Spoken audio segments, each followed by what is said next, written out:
So, like GHK, AHK will decline with age. Alanine is the amino acid in the AHK. So GHK is glycine, histidine, lysine. AHK is alanine, histidine, lysine. What first got me interested in this, more than 3 years ago now, is I was looking at peptides that were based on alanine. And there's an interesting thing that seems to happen in the brain with alanine metabolism. And I would go as far to say that someday there will be a naturally occurring peptide discovered that will be a very, very effective treatment for Alzheimer's disease and ALS, and it will involve manipulating the alanine pathway. So that's actually why I was researching this in the very beginning. Now, there are a number of things that are already known about AHK, and then a number of things that we discovered in our research. One of them that's known is that AHK gets involved with repair of the endothelial lining. And what's interesting about that is that repair of the endothelial lining is induced by a growth factor called VEGF. Another thing that's interesting is that as you repair the endothelial lining, it has an effect on nitric oxide production. So, AHK has actually been around for a number of years as a cosmetic product. And one of the claims that we definitely don't make, but I'm going to tell you because you're going to find out anyway, is that it's used in hair growth. So, AHK was found by Dr. Lauren Picard in studies to actually be 10 times more effective than GHK at inducing hair growth. That puts it on the same level as minoxidil, but it doesn't do it through manipulating hormones. For those of you that are interested in exploring this, I've spoken with a medical doctor. We're looking at doing a study. Hair growth is a medical claim. We're not claiming hair growth. We haven't done a study on this. For those of you that are so interested, the recommendation from this doctor would be to go from microneedling to open up the pores, and then you can see if anything happens after that. Okay.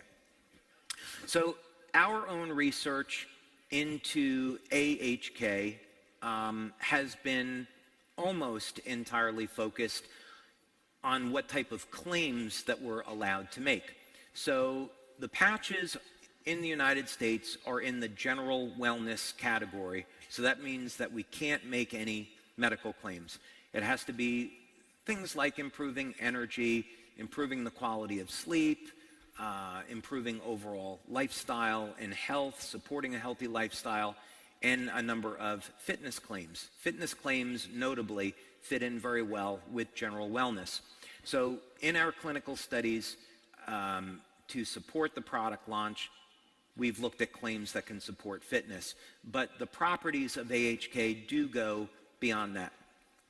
So generally, the way that we'll structure these studies, we're doing one now that's a little bit different, but generally, we will do this by blood testing. Blood testing isn't actually the best way to detect AHK because it's mostly found in the brain and the heart and the muscle. GHK is very easy to detect in the blood. AHK, not so much. In fact, AHK is very difficult versus AHKCU. So once AHKCU binds with copper, it's more easily detectable. And that's because AHK has a shorter life in the blood. Anyway, probably didn't need to know that. But in any case, what we'll do is we'll take a baseline blood draw.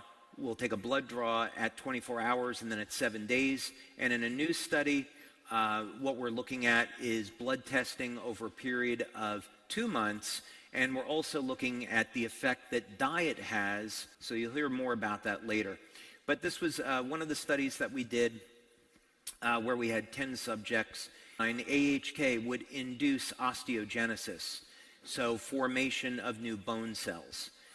So may increase bone density. There's a number of factors, of course, that are involved with this. Does a person have enough dietary calcium? Do they have adequate vitamin D to facilitate absorption of the calcium into the bone? You know, these are all kinds of questions that we have, but the chemistry is there. So we may find that as a benefit.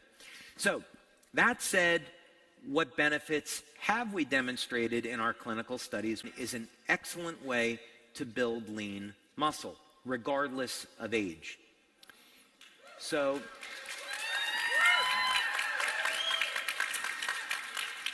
you'll see some examples of this in our studies. We had people that were in their 70s, and the people in their 70s were doubling their strength in 60 days. So this is a really awesome alternative to anabolic steroids or testosterone for building lean muscle. Obviously, if we're building muscle, we're also going to be increasing strength. I'm going to show you some of the results from these studies.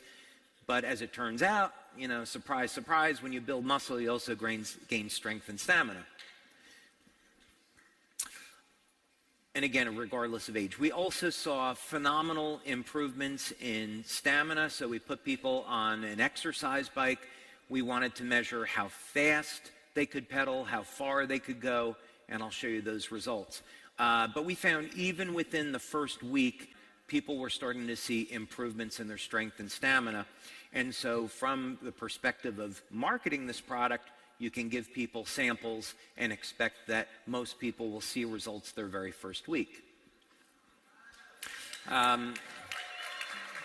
We, of course, would like people to use it for the full month before they come to any conclusion.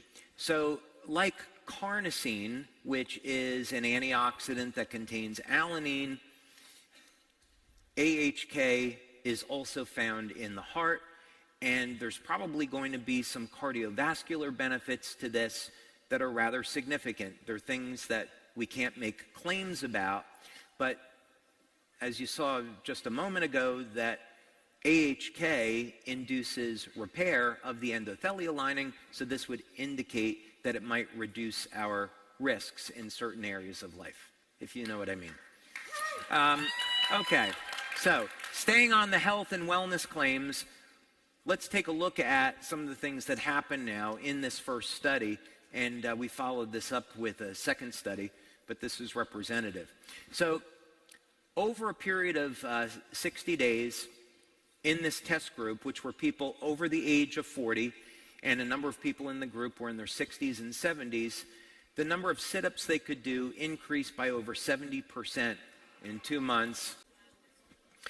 Number of push-ups, over 80% improvement in 2 months in an older population. Number of squats, over 47% improvement. Bicep curl strength increased over 100% in just 2 months. And grip strength increased by about 75% in only 2 months. So this really begs the question, what happens if we combine it, right? Now you got a free sleeve, so you hope you're using both of those. So what happens when we combine these two? We saw on the number of calories burned, over a 90% improvement. Now, we have a piece of technology that we purchased just for these studies that does a full body scan, and I'm going to show you an image from the study so you can see how that translates into change in body shape in 2 months. Bike top speed increased by 27% versus 22% with the combination. The distance that was traveled was also increased by the combination of the two. Now, we were speaking about health of the heart. There's a relaxation response that occurs. There's an improvement in endothelial function, and this translates into not only a decrease in the pulse rate, but a change and improvement in blood pressure. Versus the combination of two, the pulse rate comes down.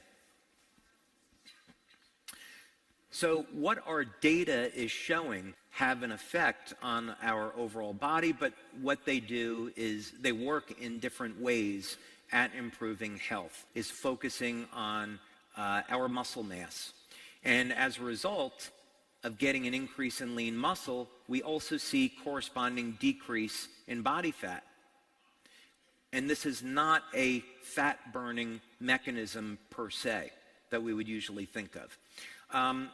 So after 2 months, people find out not only have they gained more strength, stamina, and lean muscle, but the amount of body fat also reduces.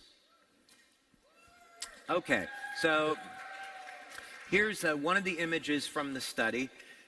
This is a fellow that is 74, and I want you to take a look at a couple of the points here. The most important one is the health risk.